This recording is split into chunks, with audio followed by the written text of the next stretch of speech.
Okay, so I did grind these and I wiped them all off. I didn't film the grinding, but now we need to foil them. And I'm going to do a silver foil because I doubt I'm going to patina these. So I think all of y'all have seen how to foil, where you line it up in the center. And I'm a little cross-eyed this morning. I always pinch my first part going down just to hold it good for me.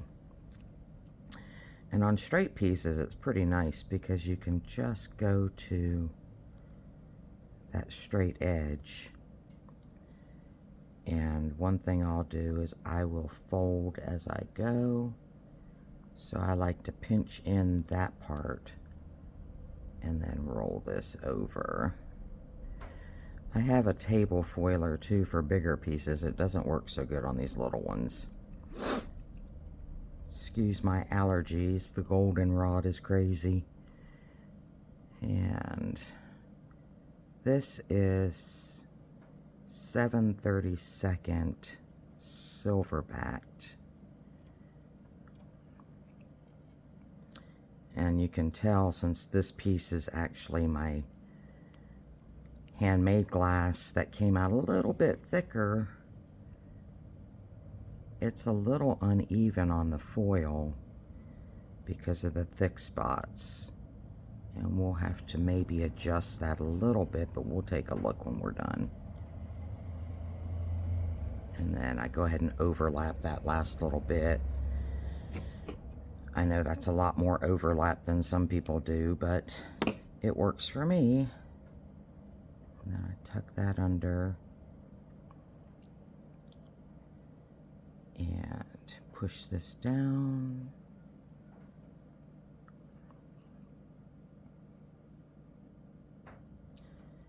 And I will probably speed this up a little bit,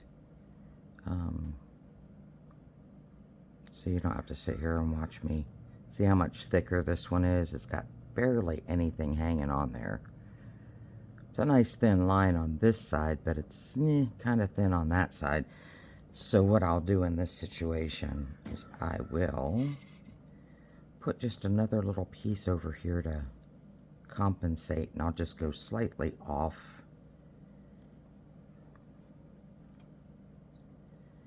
And put it down here to get it started.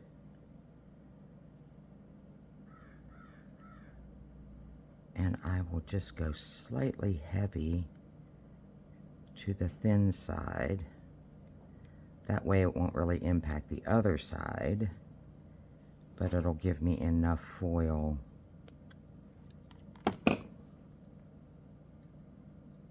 Hopefully I did the right side. Some days are better than others with my brain. Yeah, I think I did. So I tucked that in like I'm wrapping a package. That's a little bit better. Still pretty thin there. Might have to put just a tiny bit more.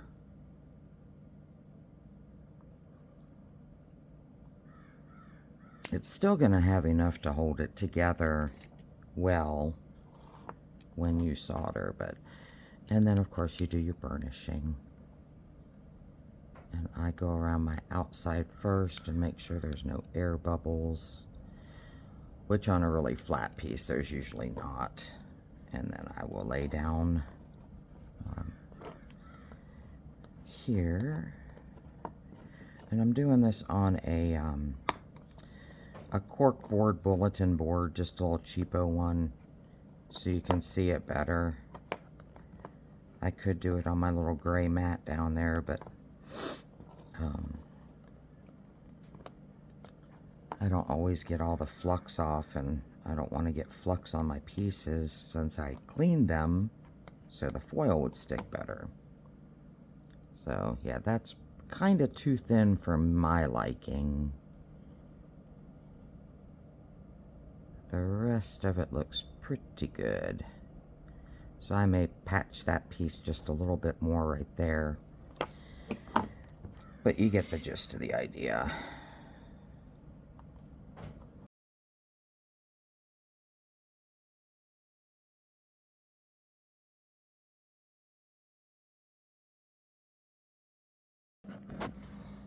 Okay, so I've got these little boogers tacked down kind of extremely. Whoops, bang the camera. But I'm going to take a little bit of flux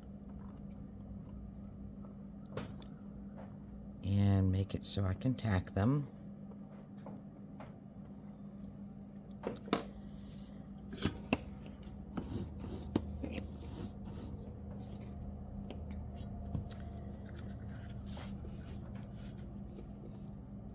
And I know there's some people that are really talented and can hold them together just fine. And in some, I don't do all the thumbtack thing, but when I'm trying to line them up just right, I do. No shame in that.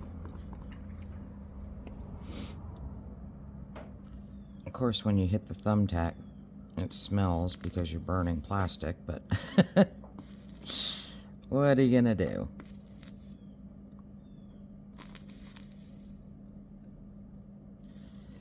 And of course, when I tack, I don't worry about how pretty it is because I know I'm gonna fix it. I just need it to be movable.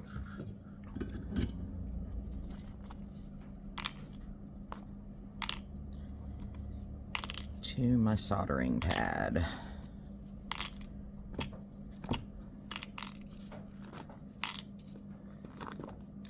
And I actually have never used this corkboard yet to solder on.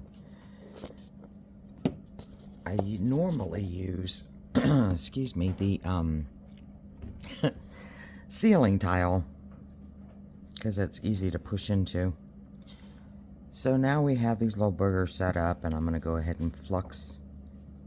We'll go ahead and do this big one first. I'll flux better and get my edges because I'm going to tin them as I go.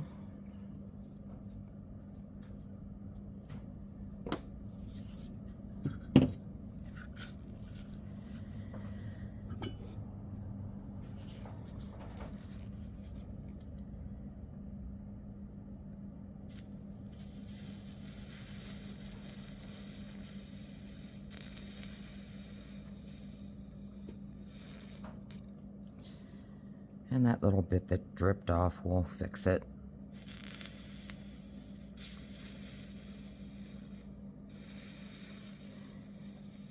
Sometimes you just need to quit adding solder.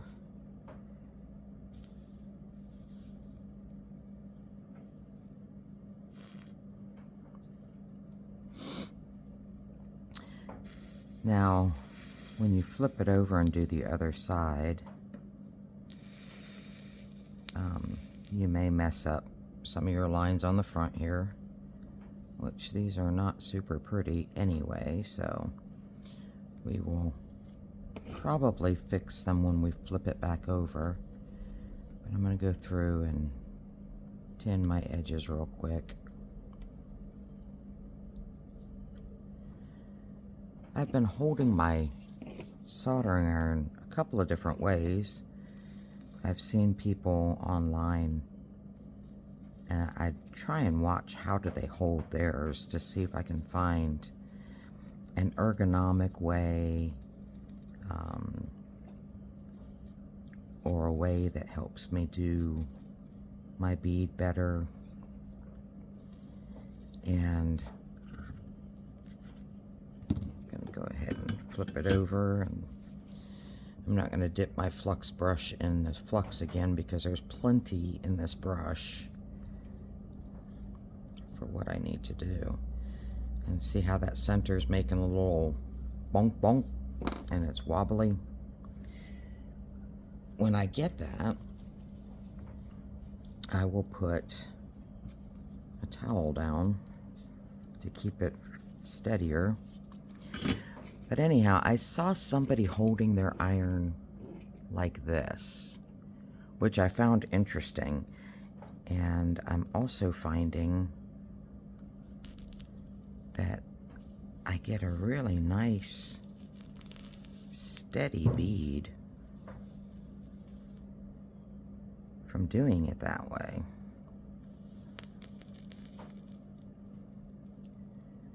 Because I used to hold it down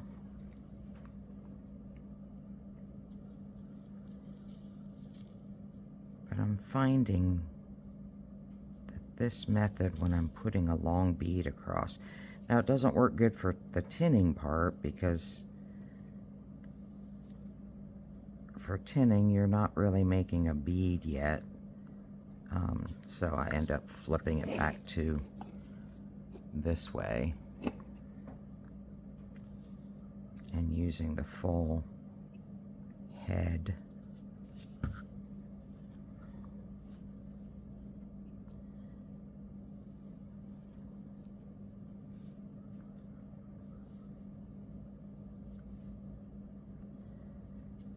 But I would experiment if I was you, if you're having a hard time getting, because when I was using it this way and trying to get a good pretty bead across, I was flattening, and it was, see how that did? And it was not, to me, as attractive as the holding it up. So now we'll look at this other side and we'll kind of change my position and clean these lines up, get some of that bulk out of the middle.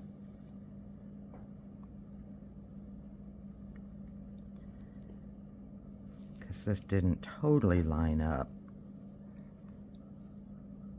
the way I expected it to. I do have a little glop there.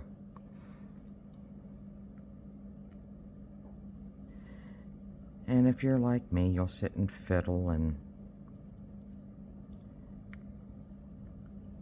sometimes I'll pull some of that off of there. Now, one thing you can do when you've got like a glop like that and you don't like it is you can put some decorative soldering over it. And we might do that. But for right now, that looks pretty good. So I will move on and we'll look at beading our edges. I think it's because this glass, when I did this one, it's a little uneven. Ooh, that's a little hot right there. I've got different thicknesses going on. Now when it's a little warm like that, I will put my little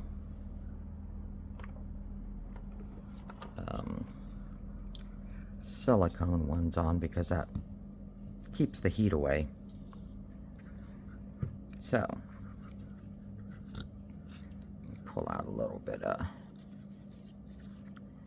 solder here. We don't need that much for our edges, but we've got quite a bit to deal with right here. So to get your nice bead edge,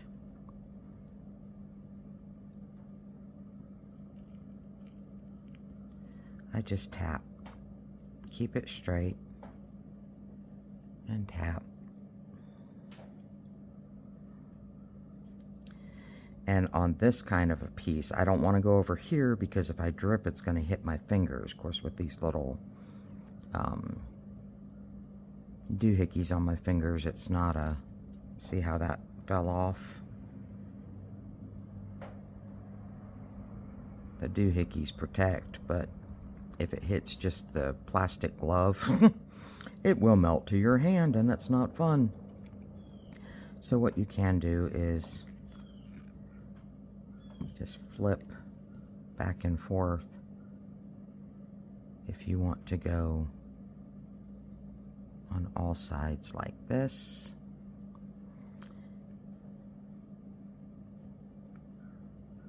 And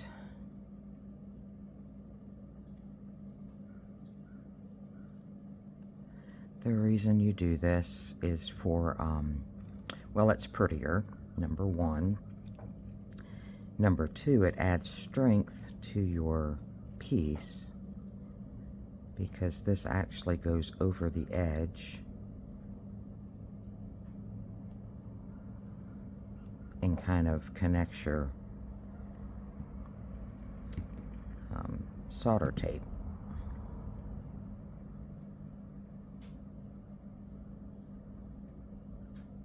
And I've seen some people that make such pretty beads. I mean, they get a lot of solder on there and it's really rounded.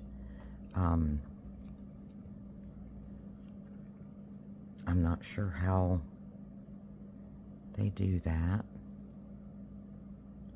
And when I've got a spot like this where it didn't meet completely, I will push it down in there.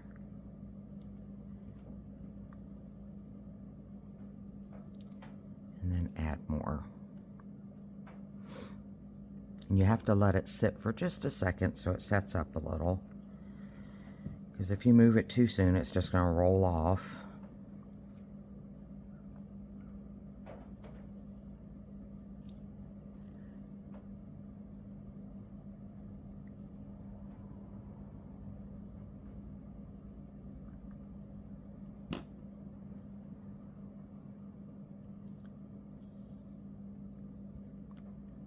Now, one thing I didn't do yet is make my hanger. So we can kind of look into that.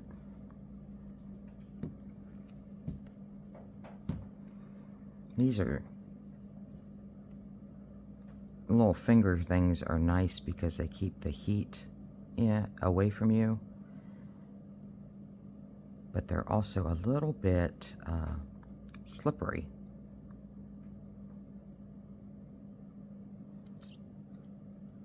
Okay, so sometimes when you're holding on, it slides.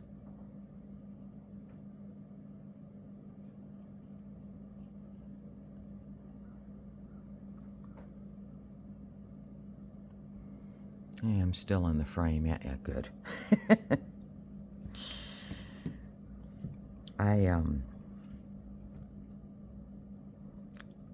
I have been doing fuse glass for about 7 years. And I did like jewelry and enamel, and that was a lot of fun. I enjoyed it, but I've always wanted to try stained glass. And so a couple of years ago, I started doing stained glass. So, and then I just make sure that everybody looks nice and rounded and covered. And I don't think I have a pre-made piece, but I use bare copper wire and just tin it myself. And I've seen people that have done this and make like a little twist tie out of it and twist it up and whatnot, but I normally just do like a jeweler's hook. Oh, wrong ones. Those are lead nippers. We don't want to use those to cut wire. And then I leave a tail so I can go into, sorry, did it again, sorry. I leave a tail so I can go into my solder line. Let me take these off. And the other thing is, from my jewelry making days, I've got a third hand that I like to use to hold this sucker. A lot of people will just hold it with their pliers, which is perfectly fine. But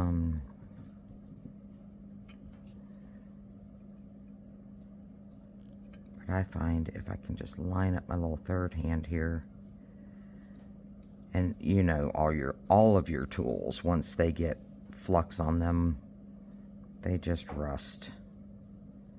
But I can line this up this way.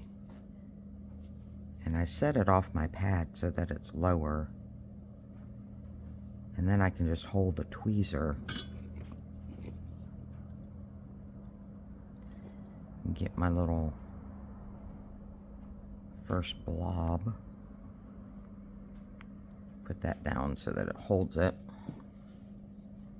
Should have fluxed it.